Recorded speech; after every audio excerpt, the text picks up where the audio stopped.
One of Frederick Taylor's descendants, John Taylor Gatto, has rebelled against his forebears' legacy. An award-winning teacher, he has also rebelled against the state of his profession.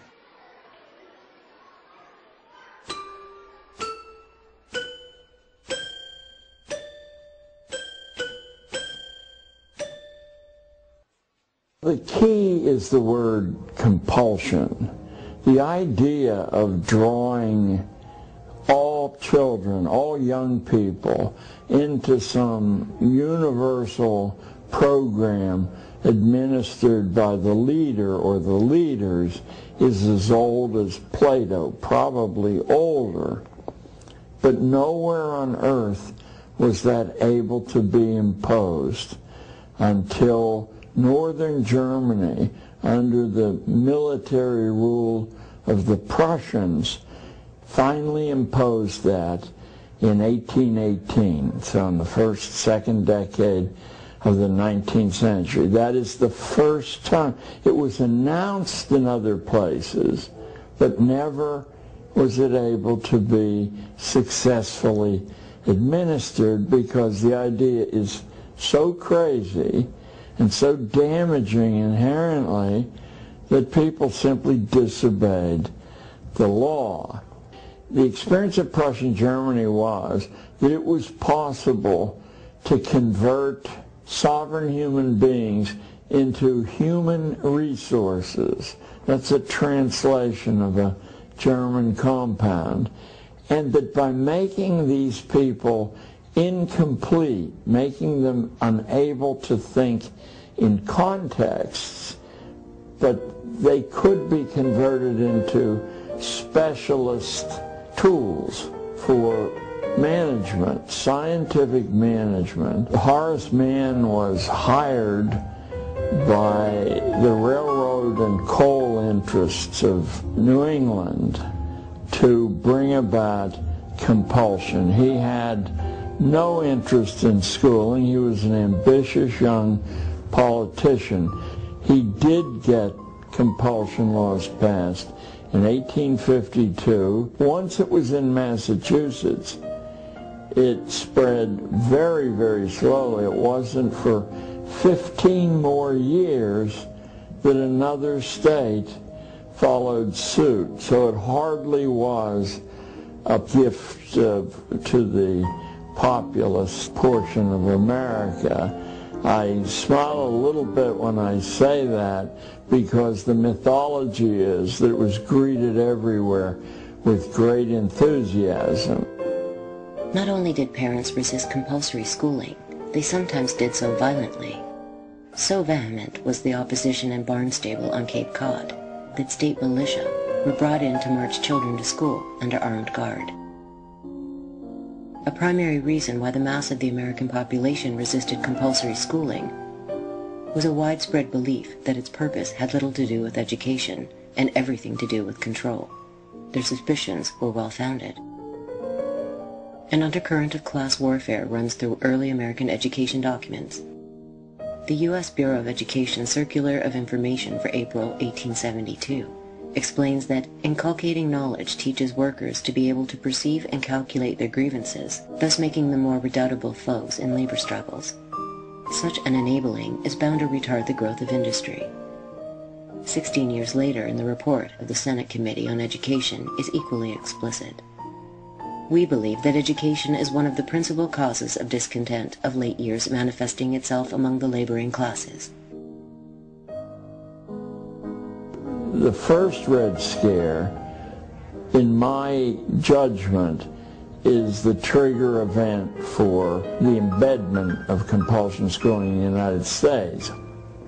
The Red Scare of 1848 is probably the reason that one American state fell under the compulsion regimen. There are literally thousands of books from the period 1880 to, say, 1920, roughly, that deal with how you scientifically engineer a factory or a church congregation or young people in school.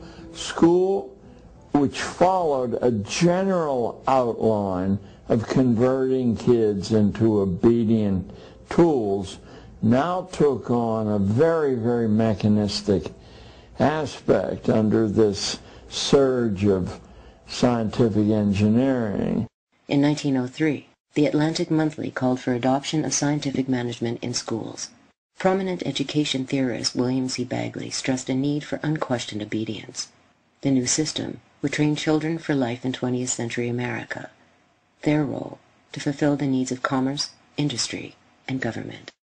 In the community with the best education, more shoppers, more merchandise moving, a higher average of per capita sales. In the other community, fewer shoppers. Maybe things will look up in the long run. In the first community, there's a larger magazine circulation per 1,000 population. A much smaller circulation in the second community, a decline in demand. The student of typing, shorthand, and business machines becomes a producer upon graduation, a tax-developed community asset.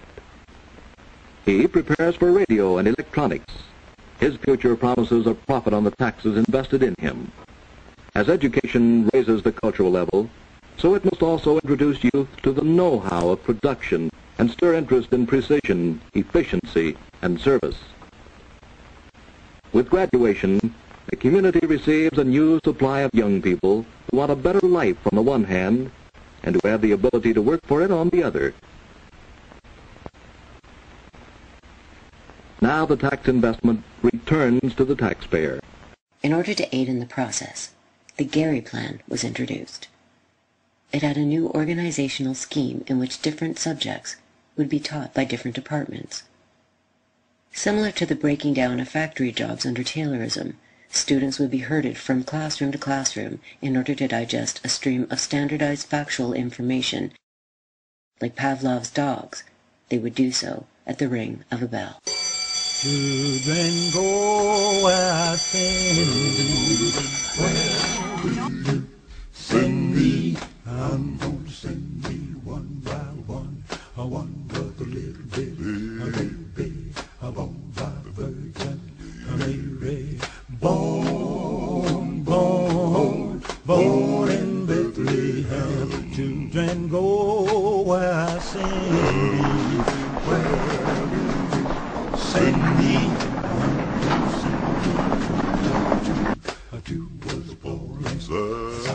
The first lesson I saw was the terrible confusion that's in any school as people race about at bell-marked intervals. The time-honored experience of mental development is that it occurs with strong concentration, not with fragmented attention. Class position. You will not find the doctor's son, however ignorant he is, in the class with the marginalized kids.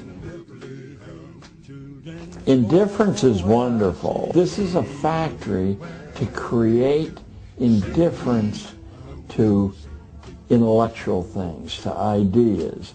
They have to be whipped, ordered, and disciplined to do anything. Or, just as bad, they have to be offered bribes to do it. Emotional dependency, sure. Probably half of these 60 million kids who attend school in the United States, removed from their own families at a very vulnerable age, become emotionally dependent on a pat on the head, a smile, avoiding an insult.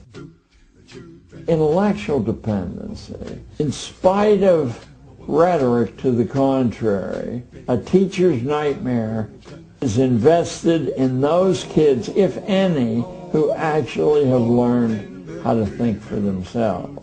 The teacher's job is not only to convey bits of information that should not be challenged, but also to convey how you connect those bits of information but not practice in doing that for yourself.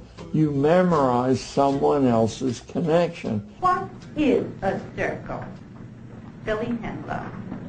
A circle is a closed curve in which all endpoints on the circumference are equally distanced from the center points. Very good. Provisional self-esteem, this really ties into the grades, the test scores, the signs of approval by the teacher. You're allowed to feel good about yourself if an authority issues a signal that you can do that. On the other hand, if the authority condemns you, the only way you can feel good about yourself is to become an outlaw.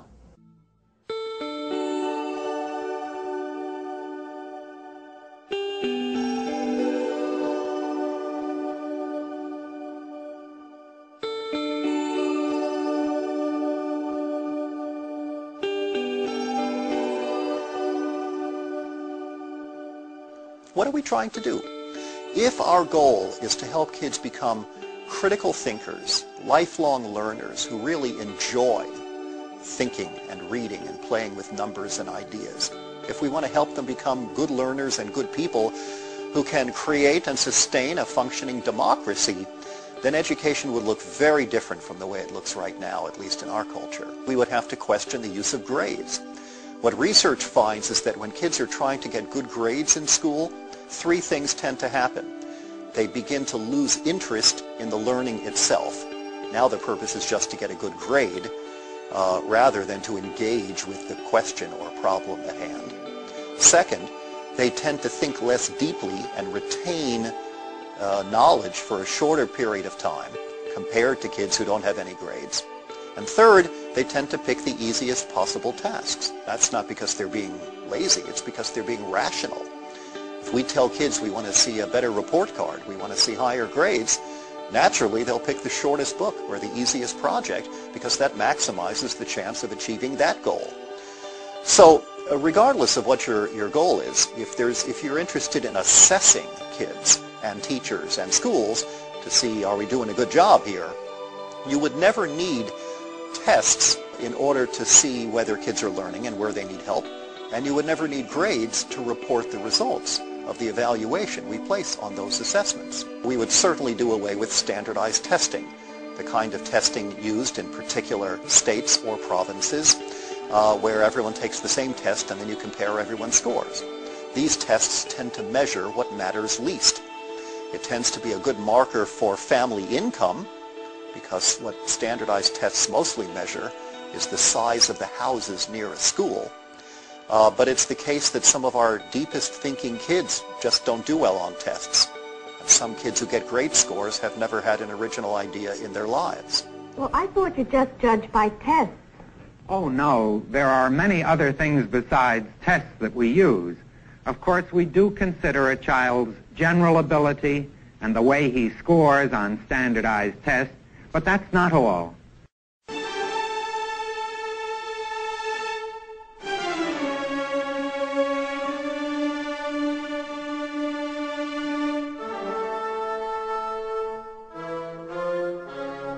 Competition builds character.